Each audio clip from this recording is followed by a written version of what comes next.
درود پاک۔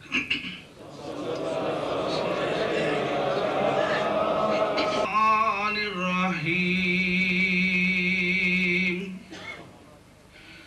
الا ان اولیاء اللہ لا خوف علیہم ولا هم يحزنون قال اللہ تبارک و تعالی فی مقامہ الآخر محمد رسول اللہ والذین معہ اشداء علی الکفار آمنت باللہ صدق اللہ مولانا العظیم وصدق رسولہ النبی الکریم۔ درود پاک۔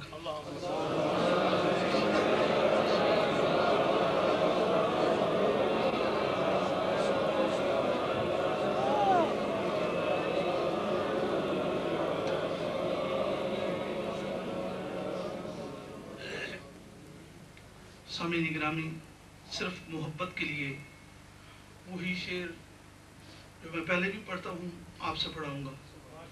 جیسے میرے محترم قبلہ قاضی صاحب فرما گئے نا کہ کیوں کوئی تعریف کرتا ہے، لوگ تو کہتے ہی رہتے ہیں، ہم نے اپنا رانجھا راضی کرنا ہے۔ میرے ساتھ مل کے پڑھیے گا۔ پہلے درود پاک ایک دفعہ پڑھیے۔ بسم اللہ۔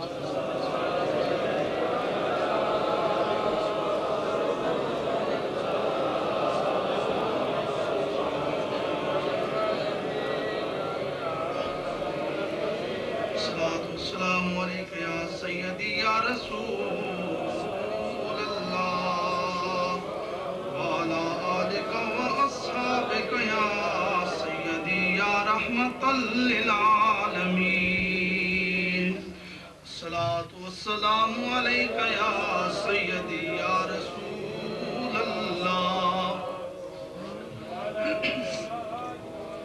بنائی مجھ بے نوا کی بگڑی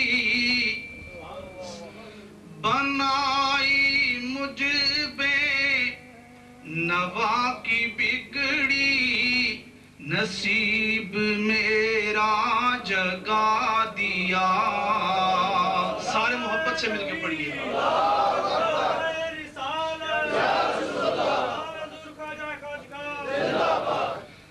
بنائی مجھ بے نوا کی بگڑی بنائی مجھ بے نوا کی بگڑی بنائی مجھ بے نوا کی بگڑی نصیب میرا جگا دیا۔ تیرے کرم کے نثار تو نے تیرے کرم کے نثار تو نے ہمیں بھی جینا سکھا دیا۔ تیرے کرم کے نثار تو نے ہمیں بھی جینا سکھا دیا۔ اور یہ ان کی بندہ نوازیاں اپنے آقا کی، یہ ان کی بندہ نوازیاں ہیں کہ ہم پہ ایسا کرم کیا بنا کے اپنا فقیر ہم کو بنا کے اپنا فقیر ہم کو ہمیں جہاں سے چھوڑا دیا۔ بنا کے اپنا فقیر ہم کو ہمیں جہاں سے چھوڑا دیا۔ صدر شریعت، بدر طریقت، شمع مطلع ولایت، خواجہ خواجگاں حضرت خواجہ صوفی پیر محمد اسلم صاحب متعزل العالی میرے محترم اور مکرم حضرت خواجہ صوفی محمد ارشد محمود صاحب، دیگر خلفائے خواجگان، شمع مصطفی کے پروانوں، محبوب حجازی کے دیوانوں، السلام علیکم ورحمۃ اللہ وبرکاتہ۔ آج کا یہ دن حضرت سیدنا صدیق اکبر رضی اللہ تعالی عنہ اور خواجہ خواجگاں زرین در بخت حضرت خواجہ محمد نواب الدین صاحب رحمۃ اللہ تعالی علیہ کے عرس پاک کے سلسلے میں منایا، جس نے اپنے خدا کو پتھر مارا، ہمارے بتوں کو پاش پاش کر دیا، تو اس اللہ کی بندی نے کیا جواب دیا؟ کہا ہے اے ابو قحافہ، اس کو اس کے حال پہ رہنے دو، اس بچے کو اس کے حال پہ رہنے دو۔ جب یہ پیدا ہوا تھا، جب اس بچے کی ولادت ہوئی تھی، تو مجھے غیب سے آواز آئی تھی کہ اے اللہ کی بندی، یہ جو تیرے گھر میں بچہ پیدا ہو رہا ہے یہ عتیق ہے، اور آسمانوں پہ اس کا نام صدیق ہے، اور یہ محمد مصطفیٰ کا صاحب اور رفیق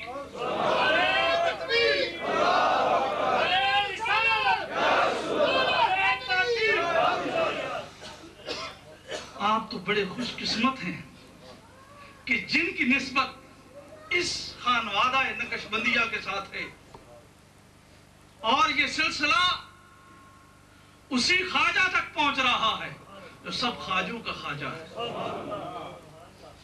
تمہارے ہاتھ غیر محفوظ نہیں ہیں، تم نے ہاتھ اپنے مرشد کے ہاتھ میں دے دیا، جو کوئی معمولی بات نہیں، یہ غیر محفوظ ہاتھ نہیں ہے۔ اگر تمہاری بیعت خواجہ کے ساتھ ہے، تمہارا ہاتھ تمہارے خواجہ کے ہاتھ میں ہے، اور تمہارے خواجہ کا ہاتھ حضرت خواجہ نواب الدین رحمت اللہ علیہ کے ہاتھ میں ہے، ان کا ہاتھ حضرت خواجہ عبد الکریم رحمت اللہ علیہ کے ہاتھ میں ہے، ان کا ہاتھ حضرت خواجہ فقیر محمد چورائی کے ہاتھ میں ہے۔ یہ سلسلہ حضرت مجدد الفسانی رحمت اللہ تعالیٰ علیہ کے ہاتھ میں جاتا ہے، اور ان کا یہ سلسلہ با یزید بستانی کے پاس جاتا ہے، ان کا سلسلہ حضرت جعفر صادق کے ہاتھ میں جاتا ہے، آپ کی یہ نسبت حضرت سلمان فارسی کے ہاتھ میں جاتی ہے، اور ان کا ہاتھ سیدنا صدیق اکبر کے ہاتھ میں جاتا ہے، اور سیدنا صدیق اکبر کا ہاتھ مصطفیٰ کے ہاتھ میں جاتا ہے، اور ید اللہ فوق ایدیہم، تمہارا ہاتھ خالی نہیں، تمہارے ہاتھوں پہ ہاتھ میرے رب کا ہے۔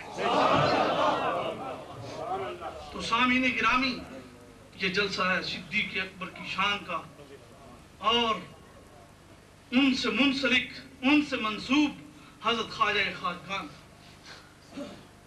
کون سیدنا صدیق اکبر، جنہوں نے جوانی بھی، بچپنا بھی رسول اللہ کے ساتھ، اور جب صاحب ایمان ہوئے، حضور پہ ایمان لائے، ظاہری حالت میں ماننے والے تو پہلے ہی تھے، جب بظاہر حضور نے اعلان نبوت فرمایا تو سیدنا صدیق اکبر سب سے آگے بڑھے۔ جب مسلمانوں کی تعداد تقریباً 38 ہوگی، عرض کی اے میرے آقا و مولا، جی چاہتا ہے کہ بیت اللہ شریف میں جا کے وہاں اللہ کی وحدانیت اور آپ کی رسالت کا پرچار کروں۔ حضور نے فرمایا صدیق ابھی تعداد کم ہے۔ عرض کی یا رسول اللہ، یہ سینے میں جو محبت ہے یہ مجبور کرتی ہے کہ آج بیت اللہ شریف میں ضرور جائیں گے، اور وہاں جا کے اعلان نبوت اور حضور کی نبوت کا پرچار کریں، خدا کی وحدانیت کا اعلان کریں۔ حضور چلے گئے، ساتھ صحابہ کرام ہیں۔ جب آپ نے وہاں کفار مکہ کے سامنے لوگوں کو کہا کہ آؤ ایک وحدہ لا شریک خدا کی عبادت کرو، ان بتوں کو چھوڑ دو اور محمد عربی کے دامن سے وابستہ ہو جاؤ، تو کافروں نے آپ پہ حملہ کر دیا، مارنا شروع کر دیا، اتنا مارا کہ آپ بے ہوش ہو کے گر پڑے، چہرہ خون سے رنگین ہو گیا۔ بنی تمیم کے لوگ آئے، نیم مردہ حالت میں انہیں ایک کپڑے میں باندھ کے ان کے گھر لے گئے، اور جا کے کعبے میں اعلان کیا کہ اے کفار مکہ، وہ ہم تمہارے ساتھ ہیں ہر طریقے میں، لیکن ہمارے قبیلے کے ابو بکر اگر اس دنیا سے پردہ کر جاتے ہیں تو ہم اس چیز کا بدلہ لیں گے. آ کے بیٹھ جاتے ہیں سیدنا صدیق اکبر کے گھر میں. شام تک آپ کو بلاتے رہے, آپ بول نہ سکتے تھے.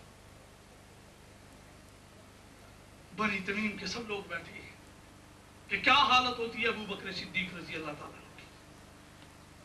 جب آپ کو ہوش آیا تو آپ نے پوچھا میرے مصطفیٰ کا کیا حال ہے, میرے آقا کا کیا حال ہے, کوئی ہے جو مجھے بتائے میرے محبوب مصطفیٰ کی طبیعت کیسی ہے.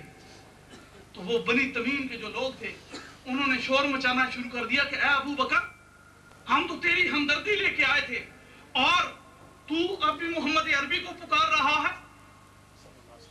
انہوں نے کہا کہ مجھے تمہیں اس چیز کی کوئی خوشی نہیں ہے کہ تم نے اتنی مہربانی کی ہے, تم مجھے اٹھا کے لے کے آئے ہو, اتنا کرم کیا ہے, مجھے اس چیز سے کوئی سروکار نہیں ہے. مجھے تو اپنے محبوب کریم کی فکر ہے. کیوں؟ عاشق دا جو دسے دارو, عاشق دا جو دسے دارو, باج ملاپ سجن دے او سیانا جان جانا جانے روگ نہ مند. آپ نے فرمایا مجھے اس چیز کی کوئی فکر نہیں. آپ جب تھوڑی سی طبیعت بحال ہوئی عرض کرنے لگے, اے اماں جان مجھے رسول اللہ کی بارگاہ میں لے چلو, پہلے تو مجھے بتاؤ کہ حضور کی طبیعت کیسی ہے. ماں نے کہا بیٹے مجھے کچھ معلوم نہیں. پھر آپ نے فرمایا کہ جا کے حضرت ام جمیل سے پوچھو جو سیدنا عمر فاروق رضی اللہ تعالیٰ عنہ کی ہمشیرہ محترمہ ہیں. والدہ گئیں, پوچھ کے آئیں, وہ ساتھ آئیں اور عرض کیا کہ حضور صلی اللہ علیہ وسلم کی طبیعت اب بحال ہے. سبحان اللہ. کچھ نہیں ہے, حضور کو کچھ بھی نہیں ہے, حضور ٹھیک ہیں. اسی وقت کہنے لگے اے اماں جان مجھے اپنے آقا کی بارگاہ میں لے جائیں. والدہ نے اپنے ساتھ بیٹے کو لیا اور ان کے کندھوں پہ ہاتھ رکھ کے سیدنا صدیق اکبر رضی اللہ تعالیٰ عنہ حضور کی بارگاہ میں پہنچے. حضور نے ماتھے کو چوم لیا صدیق اکبر کے اور فرمایا اے ابو بکر اب تم کیسے ہو؟ عرض کی یا رسول اللہ مجھے اور کچھ بھی نہیں چاہیے, یہ میری ماں ہے, یہ مجھ پہ بڑی ہی مہربان ہے, یہ مجھے بہت ہی پیار کرتی ہیں. اے اللہ کے حبیب میں یہ نہیں چاہتا کہ یہ جہنم میں جائے, ان کے لیے کرم کی نگاہ فرمائیے. یا رسول اللہ ان پہ کرم کریے. حضور نے جب دیکھا تو وہ صاحب ایمان ہو گئے. میری آقا کی وہ عظمت ہے صدیق اکبر رضی اللہ تعالیٰ عنہ. ایک دفعہ تاریک ہے رات, ستارے جھلملا رہے ہیں آسمان پہ.